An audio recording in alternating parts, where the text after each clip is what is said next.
Olá, graça e paz, estamos aqui mais uma vez e agora gravando o nosso curso Fruto do Espírito. Quem está aqui comigo, nossa irmã Ana Maria.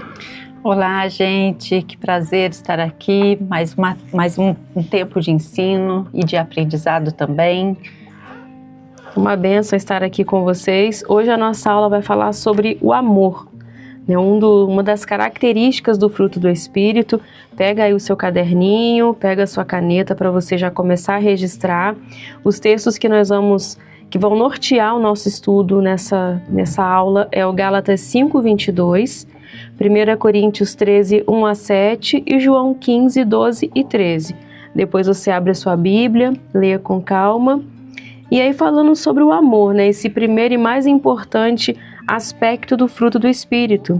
Ele é o fundamento, né, de toda a vida cristã e a essência do caráter de Deus. Paulo, quando descreveu o fruto do Espírito e todas as suas características em Gálatas 5:22, começa falando logo do amor, porque todas as outras virtudes do fruto do Espírito fluem do amor e estão conectadas ao amor. O amor de que a Bíblia fala não é uma emoção, não é um sentimento, mas é um ato de vontade e obediência espiritual. Então, quando nós desenvolvemos essa característica, esse aspecto do fruto, não amamos porque sentimos, mas amamos porque decidimos. É uma vontade e a obediência ao Senhor, né? O amor de Deus em ação é esse amor que dá, perdoa, serve, mesmo sem ser correspondido. Ana, quais são os versículos aí também, além desses que a gente já leu no início, que também corroboram a importância do amor? A gente vê, Aline, que 1 João 4:8 diz que Deus é amor.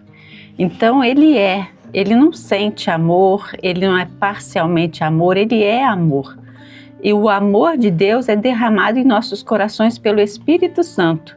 Romanos 5:5 diz isso.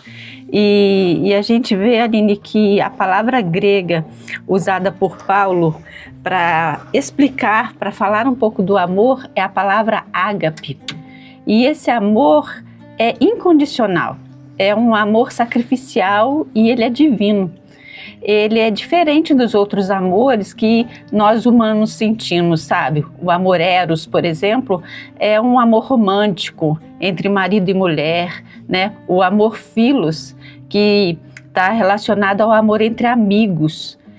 Paulo fala do amor ágape, o amor de Deus, o amor que busca o bem sem esperar retorno, né? Porque os outros amores, eles decepcionam, enquanto que o amor de Deus, ele não espera retorno de nós.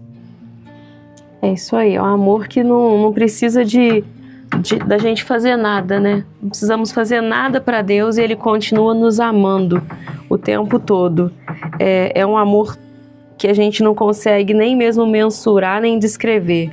E aí, João 3,16, que é um texto tão conhecido, né? Porque Deus amou o mundo de tal maneira que deu o seu Filho unigênito. Esse amor, quando a gente vai ler no original, relata justamente o amor ágape, né? Como se fosse o texto quisesse dizer, porque Deus teve um amor tão incondicional, um amor tão sacrificial, e Ele amou de maneira tão grande que Ele deu o Filho dele.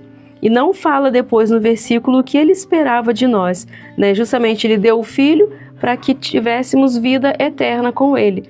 Então nós não precisamos fazer nada, apenas recebemos esse amor, vivemos esse amor, e o que Deus espera de nós é que nós amemos como Ele nos amou. Mesmo porque, Aline, o que nós tínhamos para oferecer para Deus? Nada, né? Nada, verdade. Então a gente não tinha nada e Ele não esperou nada de nós, né? Como não espera, Ele espera de nós mesmo somente a obediência, né? Isso, a entrega. Corresponder esse amor com obediência, né? O amor que o Espírito Santo produz em nós, ele não é esse amor natural, é um amor sobrenatural, sabe? Ele não depende da reação da outra pessoa, mas é uma decisão de viver como Cristo. É o amor que se sacrifica, que suporta, que perdoa, que acolhe bem o próximo, sabe? É um amor que não espera recompensa.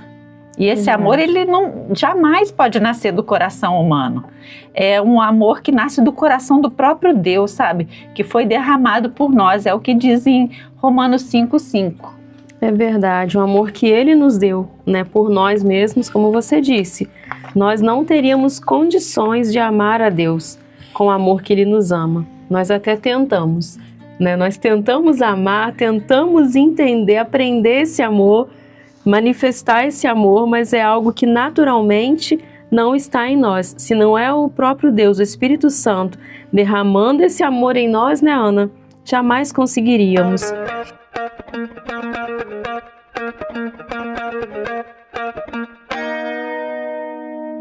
E aí, um pouquinho do contexto, né, daquela época onde essa palavra foi ministrada, onde o amor foi falado também nos textos bíblicos que nós lemos, fala um pouquinho da cultura greco-romana.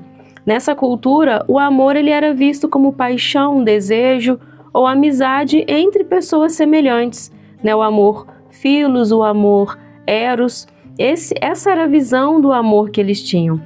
E o ensino de Jesus, ele trouxe uma visão diferente do amor, trouxe uma verdadeira revolução, um amor que ama até os inimigos. O próprio Jesus disse isso, né?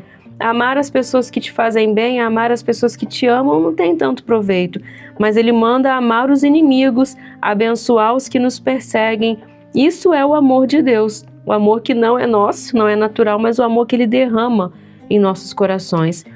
E a comunidade cristã primitiva, ela começou a experimentar esse princípio nas situações simples do dia a dia, né? Ao repartir os seus bens, ao acolher os estrangeiros, ao cuidar dos pobres, das viúvas, enfim, né? Foi uma maneira bem simples de manifestar esse amor, né? Um amor que surpreendia o mundo pagão, né? Enquanto eles vivenciavam um amor de troca, o cristianismo veio mostrar o que era um amor que dava sem receber nada em troca. E isso fazia com que as pessoas, né, se perguntassem, mas que amor é esse? Né? Como que alguém consegue viver desse jeito e ser feliz? É o amor, Aline, que marca o novo nascimento, né? Quando Jesus entra na nossa vida, ele marca a nova vida que nós temos com Cristo. E aí a gente começa a aplicar esse amor por causa da ação do Espírito Santo em nós. E esse amor, ele passa a ser a raiz. Ele é a raiz de todas as outras virtudes que crescem, né? Ele é a raiz da alegria, ele é a raiz da paz, ele é a raiz da paciência, da bondade, porque não tem como exercer a alegria sem estar pautado no amor. Não tem como exercer a paz sem estar pautado no amor, porque senão ele fica manco, não por inteiro, tá? Mesmo porque em Colossenses diz assim, ó, acima de tudo, então acima da paciência, acima da paz, porém esteja o amor, porque o amor é o vínculo da perfeição. Então não é possível ter perfeição sem ter amor, né? O amor é como uma raiz de uma árvore e dele brotam todos os outros frutos. A alegria só é verdadeira quando nasce de um coração cheio de amor. Senão isso não é possível. E todos precisam se alimentar das virtudes do Espírito Santo, que é o amor, né? E isso é muito importante. É verdade, senão nós seremos apenas religiosos, tentando fazer coisas boas, tentando manifestar coisas boas, mas sem o amor, como você disse, fica manco, fica faltando o que é essencial, né? O vínculo que une todas as coisas perfeitamente é o amor. E a igreja, na igreja da Galácia, né, para quem Paulo escreveu a carta, havia muitas divisões, muitas discussões, até mesmo sobre a lei. E Paulo vem mostrar que a vida cristã não é sustentada por regra, mas por amor. A regra, ela é importante, mas ela não é tão essencial quanto o amor. O amor, ele está acima da regra, porque senão viramos religiosos, cumpridores de regras, mas sem amar e considerar o ser humano para quem aquela regra foi feita. Né? A regra ela foi feita para proteger as pessoas, mas se eu cumpro a regra sem amor, eu me torno um mero cumpridor da lei, eu me torno uma pessoa que faz as coisas baseadas no papel e sem considerar o ser humano. E esse amor, ele não vem da carne, né? Porque a carne, ela vai querer cumprir tudo pela regra. A regra manda tudo ficar certo, mas o amor que vem do Espírito, ele transforma o nosso coração e faz até com que os relacionamentos sejam saudáveis, né? Que a gente entenda o que é importante, as regras, as leis, mas baseando sempre no amor. E Jesus, Aline, por isso que ele revolucionou todo o entendimento que aquele povo tinha sobre o amor, né? Porque com essa prática, o povo, o novo convertido, aquele que nasceu de novo, ele se identificava como discípulo de Deus, como discípulo de Jesus. Então, e ele escreveu, né, em João 13:35, que diz assim: e nisto conhecerão todos que sois meus discípulos, se tiverdes amor uns com os outros. Então, esse é o idioma do reino. O Forte, amor é, né? o nosso idioma, né? É ele que comunica Cristo com o mundo. Então, não adianta a gente querer, não é uma igreja grande, não é muito... então, o amor é que comunica, tá? A igreja que ama e revela o caráter de Deus, ela precisa mesmo expor esse fruto, que é muito importante, né?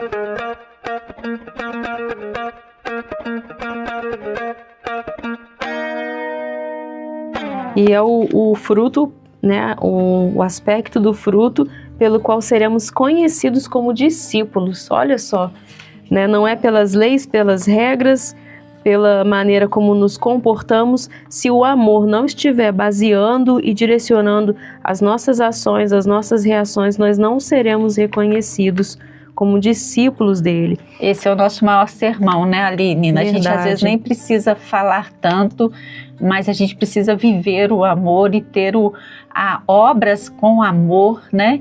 Esse é o nosso sermão, porque as pessoas nos leem, né? As pessoas leem a igreja quando a igreja faz obras com amor e age em amor. É verdade. É o idioma, né, que comunica Cristo. A maneira da gente se comunicar é essa. E um sinal de uma igreja cheia do Espírito Santo não é apenas o poder, os dons ou os milagres, mas o amor visível no relacionamento entre irmãos. Não adianta ter muitos dons e não ter amor para usar esses dons. Não adianta, né? A gente precisa caminhar tudo alinhado. Eu tenho dons, mas eu uso os meus dons com o amor. Eu amo os meus irmãos e por isso eu vou usar os meus dons com responsabilidade e amor por eles, né? Como você disse, o mundo não lê a Bíblia, mas ele nos lê. E aí a gente segue falando que a igreja primitiva, ela se destacou também na sociedade por esse amor prático, né? Uma igreja que cuidava dos doentes, cuidava dos órfãos, dos prisioneiros, dos pobres, e o império ele promovia status, poder, né? Quem estava no governo, ele estava lá para mostrar o que era dominar a vida das pessoas por meio da imposição, mas a igreja não.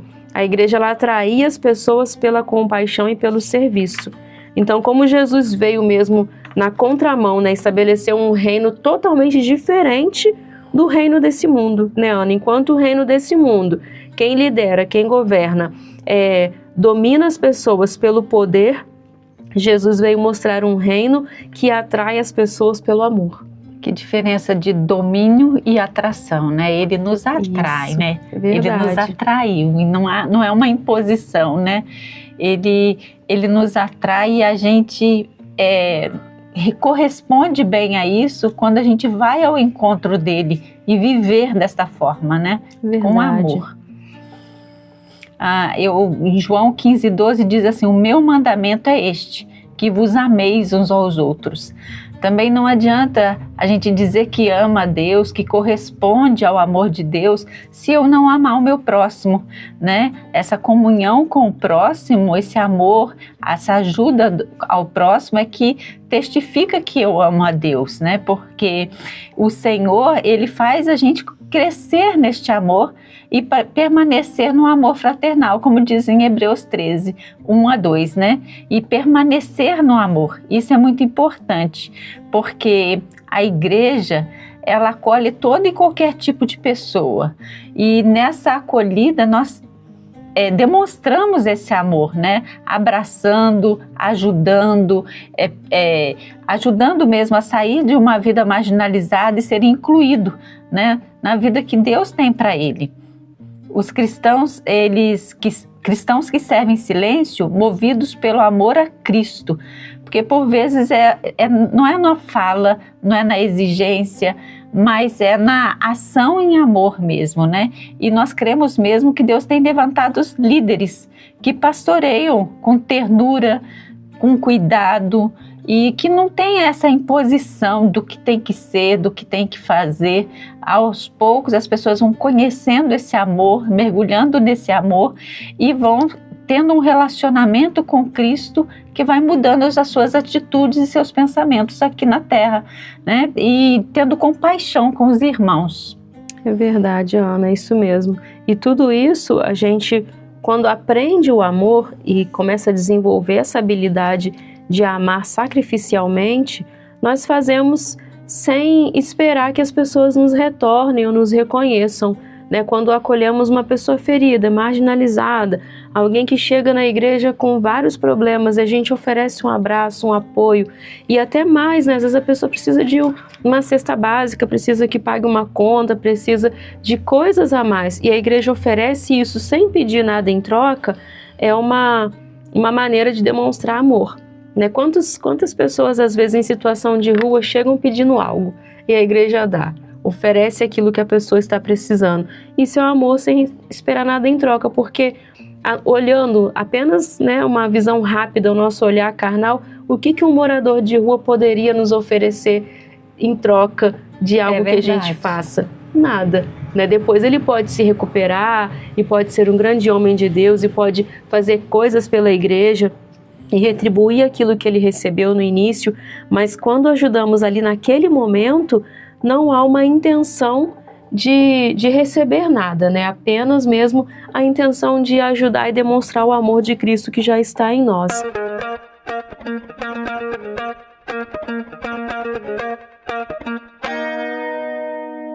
Então o amor, ele é o coração do fruto do Espírito, né? A parte essencial de Deus e a base da nossa vida cristã. Imagine como é viver sem amor, né? Sem amor a nossa fé ela é vazia, o nosso serviço ele é vazio, ele é estéril, infrutífero e o nosso conhecimento é frio. Tudo vai ser usado para qualquer objetivo, menos para o principal, que é o reino. Mas com amor tudo ganha sentido. A fé tem sentido quando ela está alinhada com amor. O serviço, o trabalho, a obra de Deus que fazemos para Deus tem sentido quando está alinhada com amor. O conhecimento que nós usamos, aprendemos, adquirimos, ele tem mais sentido quando nós alinhamos com o amor. Então, ser cheio do Espírito Santo é viver o amor em ação. É amar a Deus sobre todas as coisas e ao próximo como a nós mesmos. E esse amor, né, o amar ao próximo como a nós mesmos é dar para ele o que eu gostaria de receber. Né, amar o meu próximo é isso. O que eu gostaria para mim? Eu vou entregar isso para o meu próximo. Esse amor é um testemunho que mostra que realmente pertencemos a Cristo. Né, um amor que não espera nada, mas o amor que está pronto para entregar tudo. É o amor é o perfume do fruto do Espírito e quando ele está presente, todos percebem a presença de Deus. Né, nós percebemos quando uma pessoa ela está exalando o amor. Né, em suas palavras, em suas ações, na maneira como serve, na maneira como exerce o seu ministério. O amor, ele fica ali no ambiente, né, igual um perfume. A pessoa passa, o perfume fica ali. E a gente sabe, esse é o cheirinho do fulano, esse é o perfume da fulano. É o perfume que fica ali, né, é o amor. E nós somos o bom perfume de Cristo, né? Quando a gente pratica o amor, nós exalamos esse amor até sem ação. Né? Porque as pessoas veem em nós o fruto do Espírito, né? Eles veem em nós a ação de Deus, né? Na nossa conduta, no nosso dia a dia. E isso é uma bênção, né? Porque Deus nos amou primeiro. E se Ele nos amou primeiro, a gente tem prazer em amar, né? E que gostoso que é poder fazer parte desta árvore, né? Dar o fruto que essa árvore proporciona, que é o amor. Verdade, Ana. Que bênção! Encerramos um estudo. Você que nos acompanhou até aqui, de repente precisa voltar lá, ouvir mais um pouco, anotar alguma coisa que ficou importante aí, que você considerou importante. Se tiver alguma dúvida, anote também, que nós estaremos à disposição para tirar as dúvidas, para esclarecer. E não esqueça de desenvolver o amor. O amor não é uma característica fácil de ser desenvolvida, porque não é um sentimento. Quando a gente entende que o amor é decisão, eu decido amar, então a gente começa a entender um pouquinho do que passa na mente de Deus quando Ele também decidiu nos amar. Né? Não porque somos amáveis, Ele nos amou não porque somos amáveis, porque nós somos difíceis, né? O ser humano é um ser humano. Nós não somos amáveis o tempo todo, mas Ele decidiu nos amar, Aleluia. Porque Ele é amor. É isso. Então que possamos também ter esse amor pelas pessoas, né? Amar as pessoas que não são amáveis, Sim. Amar as pessoas que são difíceis, amar aqueles que nos feriram, que nos magoaram, que nos machucaram. E aí quando eu decido amar, quando eu decido perdoar, eu estou manifestando esse aspecto do fruto do Espírito, que é o amor de Deus. Amém, aleluia, amém. Vamos orar então, Aline? Vamos orar. Amém, Senhor, nós te louvamos e te agradecemos, Pai, porque o Senhor é amor e o Senhor nos amou primeiro. Muito obrigada, Deus, porque estamos inseridos, Pai, inseridos na árvore da vida. O Senhor é a árvore da vida. E Deus, nós queremos dar bons frutos e nós desejamos que todos que ouvirem essa palavra deem bom fruto, Pai, em nome de Jesus. Que o fruto do amor seja visível em toda atitude que nós tomarmos, em nome de Jesus. Amém. Amém. Deus abençoe, irmãos. Amém.